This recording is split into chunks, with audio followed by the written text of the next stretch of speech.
4, 2, 3. All right, let me go ahead and share my screen and let's kick this off.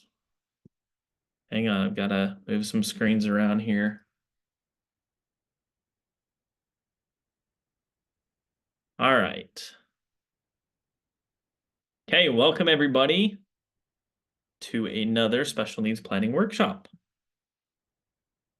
As always, by way of introduction, my name is Tanner Withers. I am a special needs parent first, and second, I am the founder and special needs planner at All Ability Planning, and obviously the host of this special needs planning workshop that we do every single week. As I mentioned to start, I'm a parent first, and that's why I do this. That's why I take my Tuesday evenings to try and educate as much as we possibly can, because there's just not a roadmap out there that says, if you're a special needs parent, do X, Y, Z. And I'm doing my best to try and create something like that. So this cutie in the picture is my daughter, who we adopted from Colombia. She has a rare syndrome called Cornelia de Lange syndrome. So she's our personal connection to it. Let's jump in. Let's talk about the purpose. Again, for those of you who have never joined us before, the reason we do these workshops every week is to empower families of all abilities to live their life's potential. The reason we do that is because our kiddos, from the moment they receive a diagnosis, are told all of the things they cannot do. And yes, those are real. Yes, we acknowledge that they exist, but rather than focus on them, we want to build a plan around them that allows us to do whatever it is that we want to do and whatever it is that's going to allow them to live the best possible life. The goal of these workshops, and tonight is no different, is to give you the information you need to confidently take the next step and make your situation even better. So we'll invite you to take action at the end of this workshop. And the format looks like this. Again, it's every single Tuesday night at 7 o'clock Mountain Time. I'm in Utah. That's why it's Mountain Time. In case you're unaware, Utah was, again, for the second year in a row, named the best state in the country. So we're going to wear that very proudly. These workshops are meant to be bite-sized, so just about 15 to 20 minutes worth of educational content. We will open it up for Q&A if we have people in the live meeting who want to ask questions. Again, this is recorded to our Facebook group, Special Needs Planning for All Abilities, so you're welcome to join or to rewatch this and any of our preceding workshops. So let's jump in. Oh, I guess, no, sorry, one more thing. Important disclosure. I'm a professional. I do give advice for a living. However, tonight is not advice. Tonight is education. And that has to be an important distinguisher so that we can make sure I'm protected and we don't get any trouble and we can continue doing these workshops for you. If you are looking for advice, then we'll connect you with the right professional for you. Otherwise, tonight is just for education. Okay, so this is what we're talking about. We started last week a new mini-series called Transition to Adulthood. And last week we talked about exactly how to apply for Supplemental Security Income, SSI, for our loved ones with special needs and disabilities, specifically when they're an adult. They can qualify as a minor, as a child, but last week we talked about when they're an adult or age 18 plus. Tonight we're going to build off of that, and we're going to talk about applying for Medicaid. And unlike pretty much anything as a parent or caregiver of a loved one with special needs, this is going to be the easiest thing we have to do so far. Because of that, I'm hoping that we can make this just really quick and easy for you to understand what you need to do and then let you get on with your evening. So let's start with, well, what is Medicaid? Medicaid is a federal and state jointly funded health insurance program for eligible individuals, and I'll talk about what makes somebody eligible, who have little to no income or assets, okay? It's health insurance for people who don't make a whole lot. It's not to be confused with Medicaid waivers, okay? Every single state has different Medicaid waivers, some called DDA, some called DSPD. They have different names. Those are usually state specific. They are also technically Medicaid waivers, but that's not what we're talking about tonight. Tonight we're talking about Medicaid health insurance. It's also not to be confused with Medicare. Medicare and Medicaid often get used interchangeably. They are different. Medicare is in fact also healthcare, but it is specifically designed for those 65 or older or who have a disability, but it's going to be a totally different type of thing here. So Tonight, we're talking about Medicaid, and again, it's for those who are eligible with little to no income or assets. So, what will Medicaid typically not cover? I also do want to point this out. We did talk about it being health insurance. Typically, it's not going to cover dental or vision expenses. Those are usually separate. There can be some crossover there, but that's just an important distinction. Typically, Medicaid's not going to cover these services. So let's talk about qualifying for Medicaid, and then we'll get into how to actually apply for it. 41 of the 50 states within the United States of America use SSI, Supplemental Securities Income, eligibility criteria to qualify for Medicaid. And I want to review that again. This is a review from last week if you joined us on how to qualify for SSI. This is how 41 of the 50 states are also going to determine if you qualify for Medicaid. There's a physical criteria. Those physical criterion are you're either age 65 or older, blind, or disabled. And for our purposes, we're probably talking about those who have a disability. And disability is considered someone who has a medical condition that keeps them from working, which is expected to last 1 year or result in death. Okay, so that's what we're talking about here with a disability. There's this really cool book. I'm not going to go to it because we talked about it last time. So if you'd like to see it, but there's what's called the Blue Book. It's right on SSA, which is the Social Security Administration website. If you click on it, it will outline pretty much every single disability you can possibly think of. So head on there if you're not quite sure, maybe if the disability is a little bit niche, or maybe it's sort of that black and white gray area. That doesn't make sense. If it's the gray area, go on there and check and see if you qualify. That's a good place to start. The second piece of qualifying for Medicaid or SSI in this scenario is a means-based test. And what does that actually mean? The first part is an income limit. So again, we are talking about an adult, someone who is 18 or older with special needs or disability. They cannot make more than a certain amount. It varies state to state. It is a little bit different. It's not a perfect science.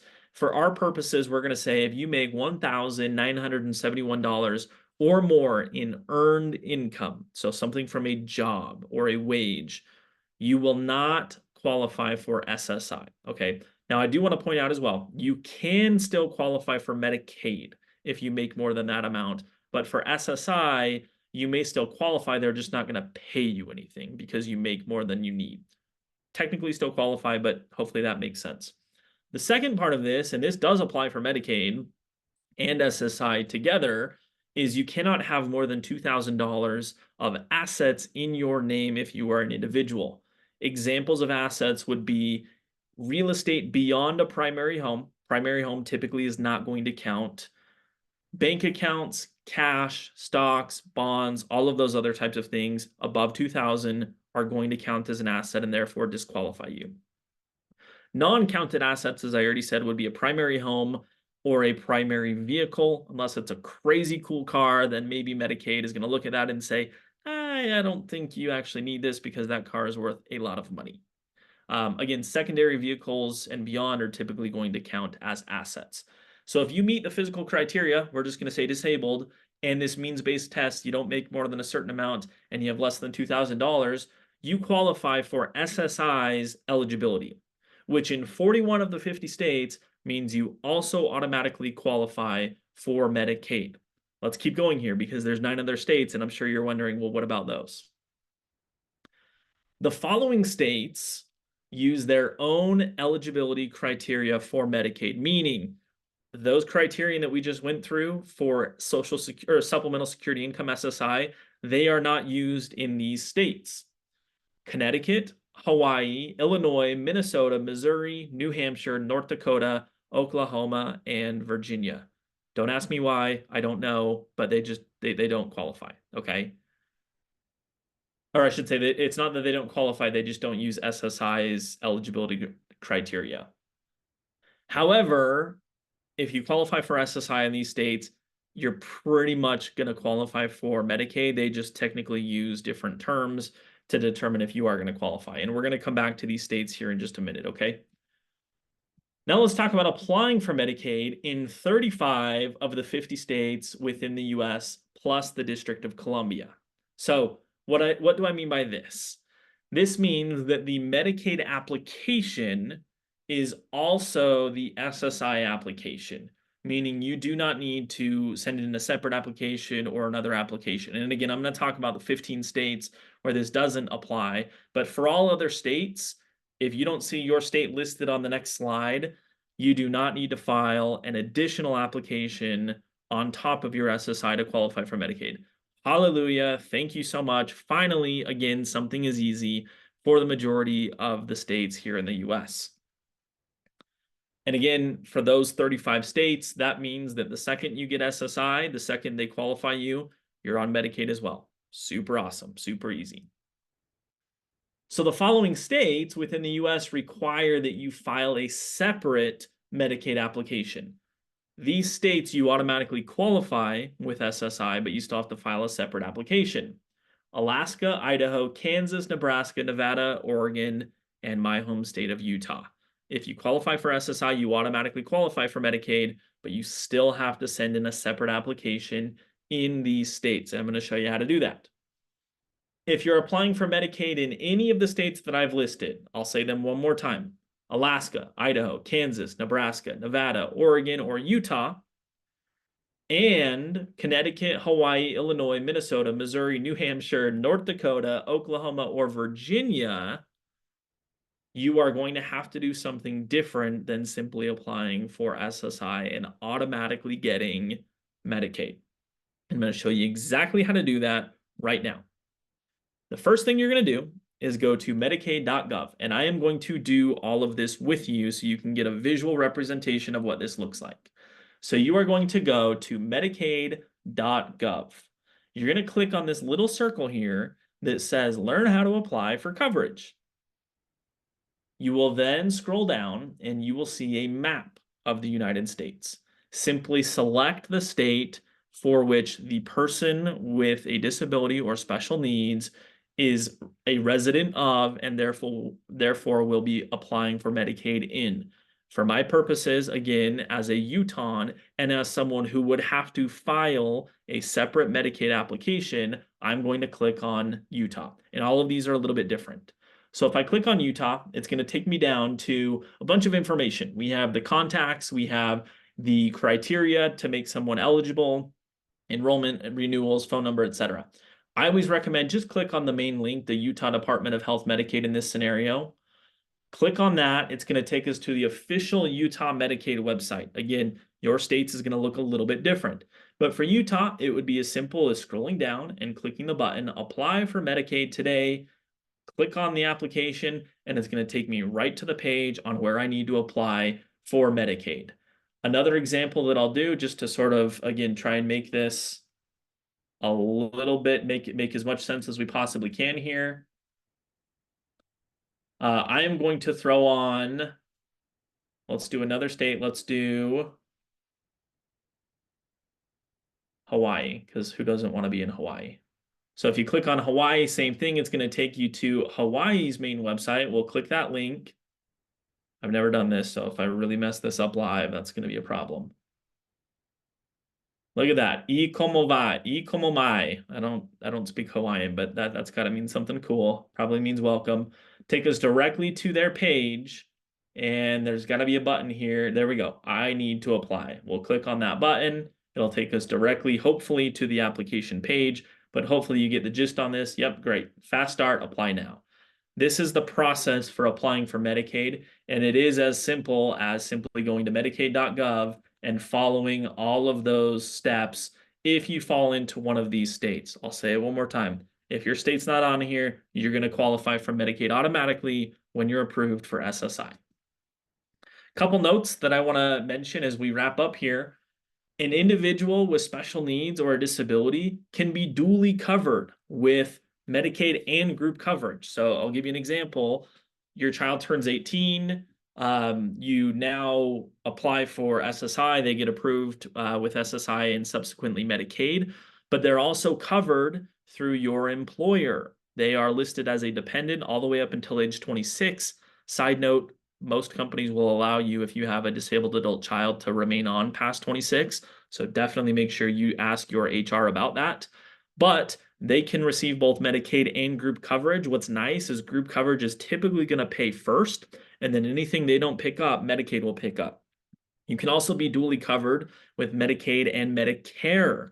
Now, I'm not going to go too far into this, but you can actually get Medicare and Medicaid coverage. Medicare kicks in 24 months after being on Social Security Disability Insurance, SSDI, which is different from SSI. Again, if you have questions on the differences there, I've done a past workshop on the differences between SSI and SSDI. But once you're on SSDI, 24 months later, you will become eligible for Medicare. Same process applies. Medicare will pick up all coverages first, or usually about 80% of them, and then Medicaid will pick up, hopefully, whatever is left, with the exception of dental and vision.